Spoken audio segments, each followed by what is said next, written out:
Baik, selamat siang para mahasiswa sekalian. Saya teruskan pembahasan kita di bab selanjutnya mengenai hubungan antara politik, kenegaraan, dan etika. Jadi, saya beranjak dari fakta bahwa hari-hari ini politik kenegaraan itu kadang-kadang dijalankan tanpa menyertakan etika. Bahkan ada pemimpin hebat namanya Hitler, pemimpin Jerman, Nazi. Dia bilang bahwa tidak ada lapangan kehidupan yang sedemikian kotor seperti politik. Maka di sini kemudian kita mencermati apakah betul tidak ada hubungan antara bernegara dengan etika. Maka kalau ini kemudian tidak difahami dengan baik, maka jangan heran kalau dalam kontestasi pilkada misalnya, itu banyak calon yang ingin nyalon kemudian sikut-sikutan, fitnah-fitnahan, membuat black campaign atau kampanye hitam, lalu menyogok uang, sembako dan seterusnya. Kalau konsep antara bernegara dengan etika tidak digandengkan, maka hal ini akan terus terjadi. Maka para mahasiswa sekalian, saya merasa perlu untuk menerangkan antara hubungan antara etika dan politik. Baik, kita akan masuk ke pertanyaan yang mungkin krusial. Saudara sekalian, sebenarnya etika dan politik atau etika dengan bernegara itu ada gandengannya atau tidak? Itu yang mau kita jawab. Kalau ada gandengannya, landasan teorinya apa? Kalau tidak ada gandengannya, landasan teorinya juga apa? Kira-kira begitu. Mari kita pisahkan dulu lapangan etika dan lapangan politik. Jadi begini, politik adalah seni untuk mengatur negara atau seni berkuasa, itulah politik. Sedangkan etika itu gandeng dengan moralitas. Ini soal baik atau buruk. Dalam kacamata agama namanya dosa atau tidak dosa. Pertanyaan adalah, keduanya ini gandeng atau terputus? Baik, untuk menjawab ini kita harus merujuk atau merefer para filosof-filosof yang memang bicara mengenai ini secara mendetail. Yang pertama saya bicara mengenai Aristoteles. Mengenai Aristoteles silakan dibuka kutipannya, ada di buku Anda masing-masing tentu. Dalam bahasa Inggris, bukan apa-apa supaya Anda bisa menyimaknya lebih lebih komprehensif dan tentu dalam bahasa yang lebih ilmiah. Saya harap Anda mengerti itu. Inti yang mau saya katakan dalam pendapat Aristoteles adalah bahwa dalam buku Nicomachean Ethics milik Aristoteles, dia mengatakan bahwa segala sesuatu aktivitas manusia itu pasti menuju kepada kebaikan. Dia mengatakan adalah every craft, every investigation, every action and decision seems to aim at some good. Berarti manusia itu segalanya, keputusannya, segala tindak tanduknya itu terarah kepada kebaikan. Artinya apa? Artinya etika itu dijunjung tinggi. Itu ada dalam buku Nicomachean Ethics. Berikutnya, Aristoteles dalam buku Politics, dia menulis yang menurut saya sangat lugas. Dia mengatakan bahwa persekutuan hidup bersama, asosiasi, all associations comes to be to some good juga. Jadi aktivitas manusia juga mencapai atau terarah kepada kebaikan. Saudara sekalian, ini berarti gandeng hubungan antara bernegara atau hidup bersama dengan hidup pribadi. Hidup pribadi arahnya kepada kebaikan, sedangkan hidup bersama juga kepada kebaikan. Maka dalam politik dia mengatakan bahwa yang namanya politik, asosiasi politik itu adalah memang mencapai the most sovereign of all goods, mencapai puncak dari semua kebaikan. Berarti di sini dapat disimpulkan Aristoteles adalah pengusung gandengnya etika dengan politik, gandengnya etika dengan bernegara. Jangan dilepas. Ketika dilepas maka yang terjadi kemerosotan di sana sini. Begitu, jadi Aristoteles mengatakan politik dan etika itu berhubungan. Bahkan orang tidak bisa berpolitik tanpa etika. Karena kita itu punya tujuan kepada kebaikan. saya punya kebaikan, Anda punya kebaikan, si A punya kebaikan, Lek Min punya kebaikan, Lek Jo punya kebaikan, berkumpul. Nah, kumpulan ini mengejar kebaikan bersama itu kan. Itu logika yang diterapkan oleh Aristoteles. Berikut saya terangkan yang kedua, pendapat yang menohok atau mengkritik Aristoteles, yang namanya Machiavelli. Silakan dibaca runtutan Machiavelli, ada di situ. Di buku itu sudah saya katakan bahwa ada kutipannya juga.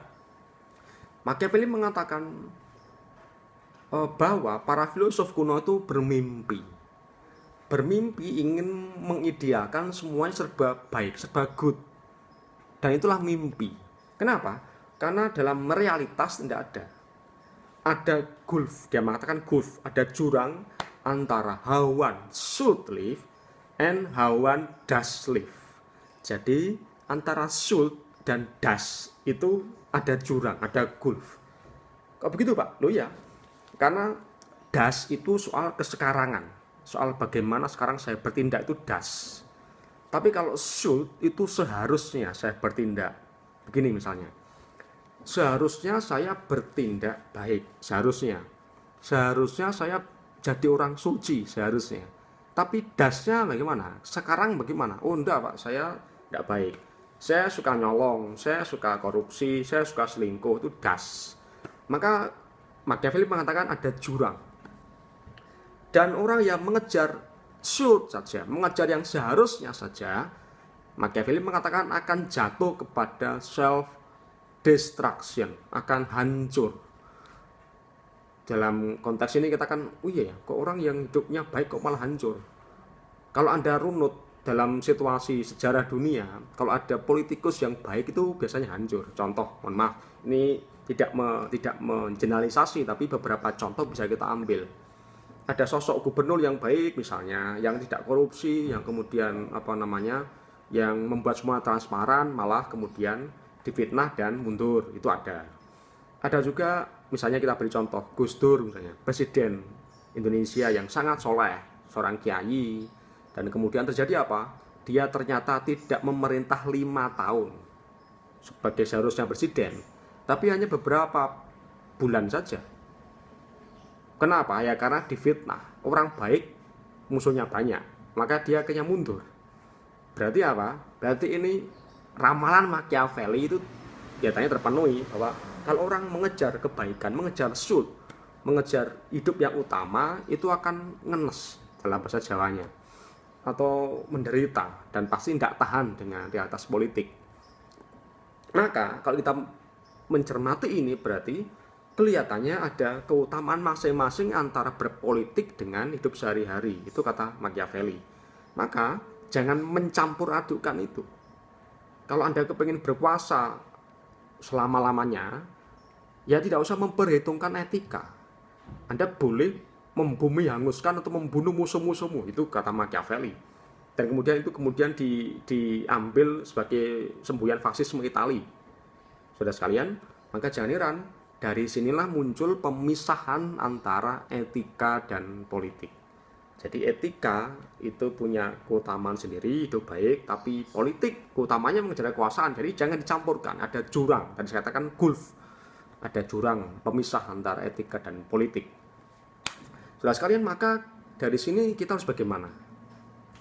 Menggandengkan atau memisahkan. Maka mari kita tarik relevansinya ketika mempelajari ini untuk Indonesia. Saya mengusulkan, bagaimana kalau kita kembali ke fitrah awal orang berpolitik, sebagaimana para filosof awali, Plato, Socrates, Aristoteles. Dia mengatakan bahwa politik itu memang seni mengatur hidup bareng, hidup bersama, dan tidak bisa dilepas dari etika. Kenapa? Karena manusia itu memang hidupnya terarah kepada kebaikan. Kalau Anda menyimpang dari kebaikan, itu pasti tidak benar, gitu kira-kira. Kalau Anda mewarisi pemikiran Machiavelli, yang terjadi kan hancur-hancuran. Orang boleh korupsi, orang boleh saling bunuh, orang boleh saling jegal, hancur-hancuran sudah. Kita pilih mana? Hidup yang baik atau hidup yang hancur? Maka saya mengusulkan, mari kita kembali ke pemikiran filosof awal, di mana sebenarnya etika itu gandeng dengan politik. Dan ini pasti mengandung banyak implikasi. Misalnya, kalau etika gandeng dengan politik, mari untuk tidak lagi menyertakan korupsi di dalamnya. Tidak boleh orang politik korupsi. Tidak boleh ada fitnah. Tidak boleh ada saling jegal, saling suap, saling menghasut, black campaign, kemudian penculikan aktivis, kemudian menggunakan simbol agama untuk menghancurkan lawan politik. Tidak bisa. Menurut saya, ungkapan bahwa kalau mau berpolitik itu harus kotor, itu harus sudah ditinggalkan. Politik itu untuk kebaikan, bukan untuk kebaikan pribadi, tapi untuk kebaikan semakin banyak orang. Hidup bernegara harus itu yang dikedepankan. Kalau orang hanya mengejar kebaikan pribadi, ya pasti yang terjadi korupsi, tidak selesai-selesai, pembunuhan tidak selesai-selesai, saling hujat tidak akan selesai. Sampai hari ini kita masih menjumpai, meskipun Pilpres sudah selesai, masih ada 2 blok, satu cebong, satu kampret, dan saling hujat di mana-mana, dan kita tidak akan menemukan di mana endingnya ini. Ya karena itu, karena merasa bahwa ya sudah kita berpolitik itu ya seperti ini. Ya jangan, menurut saya harus sudah mau dikoreksi. Kalau kita begini terus, Indonesia mau kemana?